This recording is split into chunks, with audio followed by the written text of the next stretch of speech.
जी, पुरज़ोर तरीके से, हर तरीके से मेरे साथ अन्याय करने के प्रयास किए, दबाने के प्रयास किए। मेरे को पहले तो संगठन द्वारा धमकाया जाता था कि इसको चुनाव नहीं लड़ने देंगे, इसका पर्चा खारिज कर देंगे। जब मैं पर्चा भर के आया, तब पुलिस प्रशासन ने मेरे को और मेरे समर्थकों को इस तरीके से पीटा कि आज तक के इतिहास में किसी छात्र नेता को, किसी नेता को इस तरीके से ना तो दबाया गया, ना पीटा गया। मेरी छात्रा कार्यकर्ता हैं, जो मेरी बहनें थी, उन लोगों को पुलिस द्वारा इस तरीके से पीटा गया, उनके कपड़े फाड़े गए, उनको दबाया गया। तो इस अन्याय को मैंने देखा, मैंने कहा ये किस तरीके की, किस दौर की राजनीति कर रहे हैं। छात्र शक्ति सब कुछ उस समय देख रही थी। नमस्कार। आज हम निर्मल चौधरी जो राजस्थान विश्वविद्यालय के नवनिर्वाचित अध्यक्ष हैं, उनसे आपको मिलवाते हैं। नमस्कार निर्मल भाई। निर्मल भाई, आप छात्र राजनीति में आने के लिए अचानक कैसे प्लान बनाया? जी, जब मैं स्कूल की पढ़ाई पूरी करके राजस्थान विश्वविद्यालय में पढ़ने के लिए आया था, तब मैंने यहाँ देखा था कि गांव से, किसान वर्ग से जो छात्र आते हैं, उनके साथ छोटी छोटी चीज़ों को लेके, छोटी छोटी कमियों को लेके उनके एडमिशन रोक दिए जाते हैं, उनको निकाल दिया जाता है, उनके साथ प्रशासन द्वारा अच्छा व्यवहार तरीके से नहीं किया जाता है। इन सब चीज़ों को मैंने नोटिस किया और इन सब चीज़ों को देखते हुए मैंने एक चीज़ ये सोची कि मैं ये पहल करूँगा कि जो भी आम परिवारों के लोग आते हैं, उनकी आवाज़ को यहाँ दबाते हैं, उस आवाज़ को मैं बुलंद करने के मैंने प्रयास किए थे। धीरे धीरे इसी प्रकार से करते करते इस छात्र राजनीति में आ गया। तो आपने किसी एनएसयूआई या दूसरे जो राजनीतिक संगठन से उनसे टिकट लेने का प्रयास नहीं किया क्या? जी, उनकी विचारधारा मेरे मेल नहीं खा रही थी। जब मैं धरातल पे कार्य कर रहा था तो मैंने ये चीज़ें देखी कि संगठन वाले राजस्थान विश्वविद्यालय के अंदर ना तो कोई विचारधारा देखते हैं टिकट देने के लिए, ना धरातल पे संघर्ष देखते हैं। वो लोग धन बल, बाहुबल, बड़ी अप्रोच, बड़े परिवार का होना उन लोगों के लिए ज़्यादा ज़रूरी है। तो ये सब चीज़ें मेरे पास थी नहीं, तो मैंने मेरी धरातल पे छात्र शक्ति के बीच में रह के कार्य किया और मुझे भरोसा था कि मैं छात्र शक्ति के बीच में रह के कार्य करूंगा तो छात्र शक्ति मुझे सदैव पॉजिटिव ऊर्जा देगी, पॉजिटिव तरीके से, पॉजिटिव रास्ते पे लेके जाएगी। तो निर्मल निर्दल कैसे हो गए अचानक? जी, मेरी तैयारी, मैं छात्र शक्ति के भरोसे ही तैयारी कर रहा था, छात्र शक्ति के लिए कार्य कर रहा था। कोविड जैसी महामारी आई थी, उस समय ना तो कोई संगठन था, ना कोई मंत्री जी का बेटा था, ना कोई मंत्री जी की बेटी थी। उस समय मैं एक अकेला ऐसा व्यक्ति जो मेरी पूरी टीम के साथ अपना जीवन दांव पे लगा के छात्र शक्ति के लिए कार्य कर रहा था, उन लोगों के लिए लड़ाई लड़ रहा था राजस्थान विश्वविद्यालय में। तो क्या आपको जब नामांकन किए उस दिन लगा कि आप चुनाव जीत जाएंगे? मेरे को ये पहले दिन से लग रहा था कि मैं चुनाव जीतूं या ना जीतूं, वो मेरे लिए बड़ी बात नहीं है। मेरा पहला धर्म है छात्र शक्ति के लिए कार्य करना, उन लोगों के संघर्ष शामिल होना, उन लोगों की आवाज़ को बुलंद करना।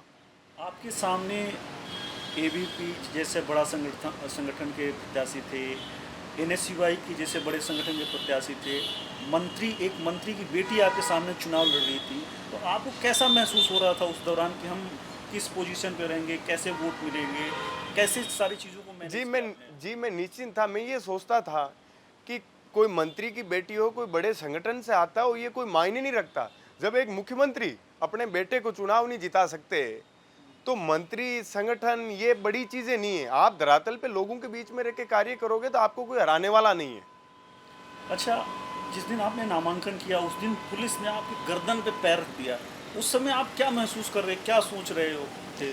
मैंने ये सोचा था कि ये प्रशासन, ये सरकार मेरे साथ अन्याय तो कर रही है, मुझे दबाने की कोशिश कर रही है, पर मैंने हमेशा दोगुनी ताकत के साथ मैदान के अंदर आके काम किया, उन लोगों का विरोध किया और छात्र शक्ति के लिए सही रास्ते पे उनकी आवाज़ को बुलंद करने के प्रयास किए। राजनीति में आपका कौन व्यक्ति है जो जिसको आइडियल मानते हैं, जिसके?